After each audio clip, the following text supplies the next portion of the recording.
Bonjour, bienvenue au CIPCA 2024 pour notre conversation et je reçois Bérengère Auster et Marc Yeya de Wüest Partner.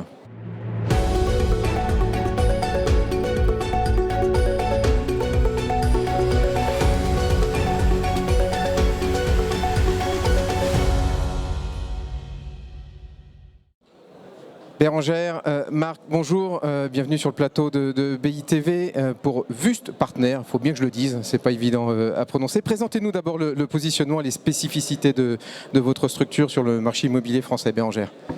Merci Gaël. Alors oui, Wüest Partner, c'est la filiale d'un groupe suisse-allemand qui est leader en matière d'expertise immobilière, de conseil en ESG et de développement de solutions digitales. Nous sommes présents en France sur le marché depuis 3 ans et nous accélérons très fortement aujourd'hui sur ces activités que sont la valorisation financière et extra-financière des actifs. Donc on travaille pour tous les professionnels de l'immobilier, du promoteur à l'investisseur en passant par la société de gestion mais aussi les utilisateurs de l'immobilier. Aujourd'hui, nous sommes 20 personnes en France sur ces 3 métiers. Nous construisons aussi un écosystème de partenaires. Nous sommes accompagnés de Quanda sur les sujets d'audit technique, d'étiquette sur les sujets de labellisation financière, ce qui nous permet d'avoir une offre de services assez large.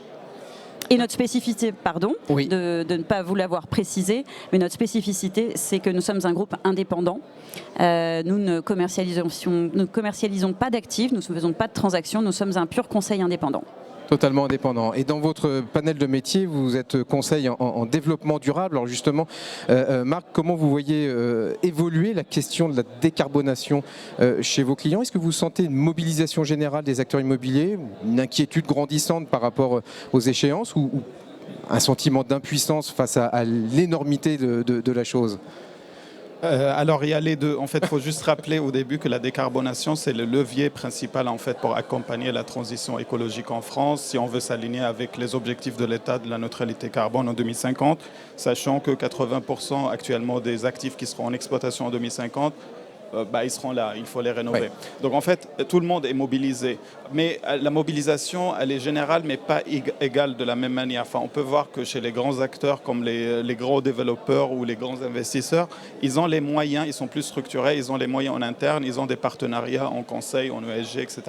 et qui peuvent les accompagner sur ces sujets qui sont assez techniques, alors que pour les petits investisseurs, les petits propriétaires, le sujet, il est un peu plus difficile à gérer parce qu'il y a un manque des ressources financières.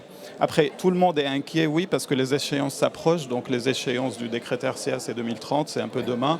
Il y a des échéances sur le DPE avec la sortie du marché locatif de plusieurs passoires thermiques, donc du G jusqu'à E.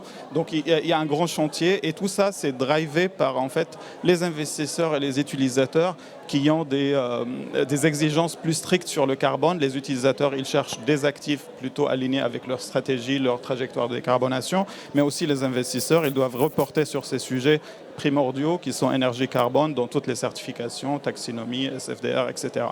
Donc en gros, pour finaliser, en fait, tout le monde est concerné. Là, les pionniers du marché, c'est les gens qui peuvent vraiment s'intégrer ou assurer cette transition. Demain, on anime une conférence avec GA Smart Buildings sur la construction hors site, qui est une solution. Qui est une des réponses. Qui peut apporter une réponse, notamment sur les exigences de la RE 2020, etc. Et je reste sur le côté ESG. Vous dirigez le pôle ESG au sein de Wüest Partner. Quelle place prennent aujourd'hui les critères ESG dans les stratégies de vos clients? Et particulièrement, là, je vais prendre sur le côté investisseur institutionnel. Alors pour les critères ESG, en fait, nous on avait lancé l'année dernière une enquête durabilité auprès d'une vingtaine d'investisseurs et de promoteurs, et ça a révélé en fait que ce sont les critères qui sont regardés maintenant par tout le monde. Enfin, ça se cache plus. On regarde énergie, carbone, mais on regarde aussi d'autres critères dans le cadre de la stratégie du reporting, que ce soit pour la réglementation ou pour des démarches volontaires, par exemple notamment pour les investisseurs institutionnels qui peuvent suivre aussi des labels ISR sur leurs fonds d'investissement. Ils ont une obligation envers de leurs parties prenantes pour apporter plus de transparence. Donc c'est un sujet qui est Et moi, pour ajouter, je dirais que aujourd'hui, les investisseurs institutionnels sont probablement ceux qui ont pris la mesure le plus rapidement, je dirais, de l'importance des critères ESG. Pourquoi ? Parce que ils doivent maintenir la liquidité de leurs actifs, ils doivent éviter l'obsolescence. Donc, ils se sont organisés, ils se sont staffés, ils ont monté en place des départements ISR, ils ont mis en place des grilles d'analyse de leurs actifs, ils se sont mis en place pour être à l'heure pour les différents reporting, ils ont formé leurs asset managers. Et tout ça pourquoi ? Pour effectivement orienter les investissements vers des sujets de durabilité.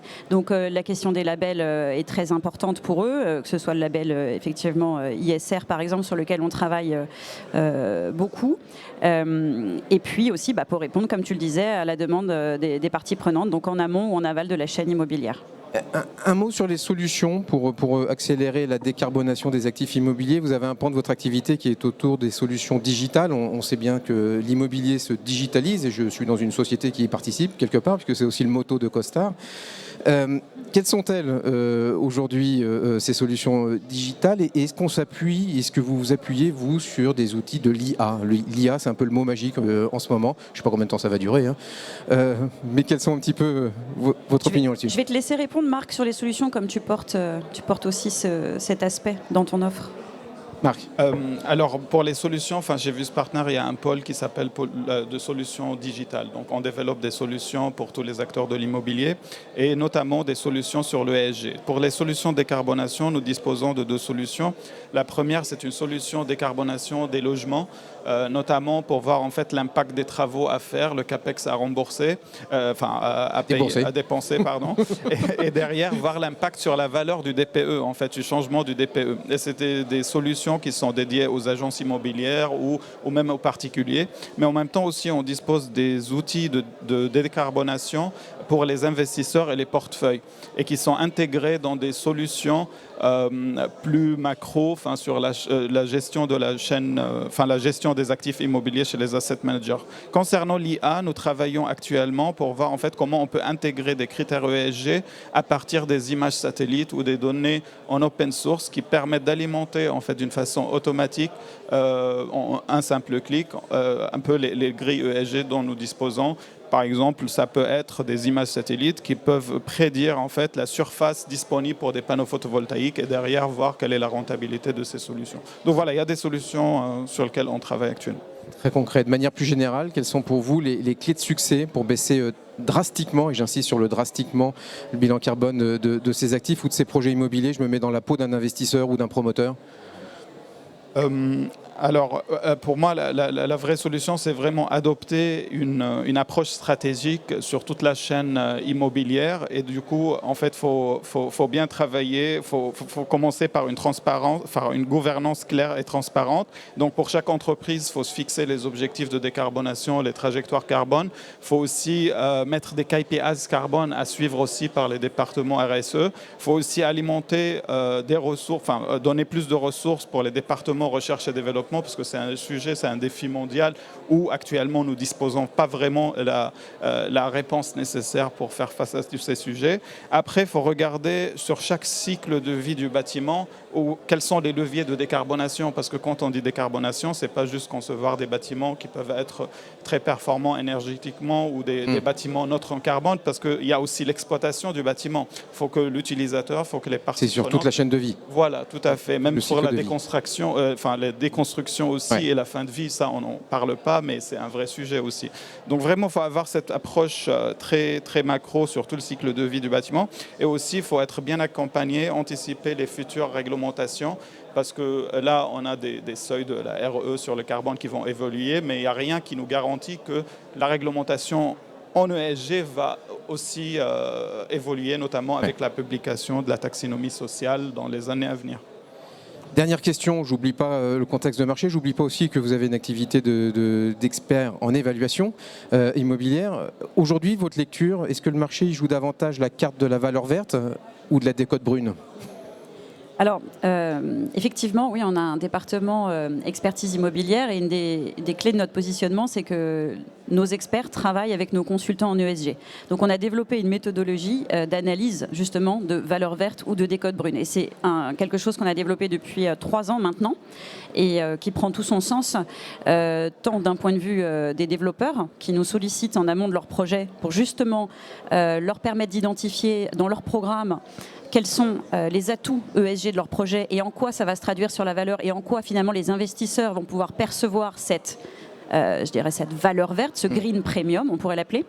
Mais on travaille aussi avec des sociétés de gestion qui nous sollicitent sur des actifs qui, eux, n'ont peut-être pas bénéficié effectivement des mêmes investissements en matière d'ESG. Et pour eux, dans nos méthodes d'analyse donc de valorisation, on va plutôt identifier justement ce qu'on peut appeler une décote brune. Donc ce que je veux dire par là, c'est que c'est notre méthodologie aujourd'hui en expertise immobilière. Elle nous permet vraiment de travailler pour les différents acteurs de la chaîne. Donc que l'on se place d'un point de vue des projets neufs ou qu'on se passe sur l'existant, il est évident qu'on pourra observer l'un ou l'autre. Donc je ne me positionnerai pas pour dire on va plus parler de décote brune que de valeur verte. Je dirais juste que ce qui est important, c'est d'avoir la bonne méthode d'analyse et la bonne méthode de valorisation des actifs. Et c'est aujourd'hui ce sur quoi on intervient auprès de nos clients. Merci beaucoup Bérangère, merci beaucoup Marc. Fin de cette conversation, mais on en a d'autres de prévus au CIPCA sur BITV. Merci infiniment. Merci Gaël. Merci beaucoup.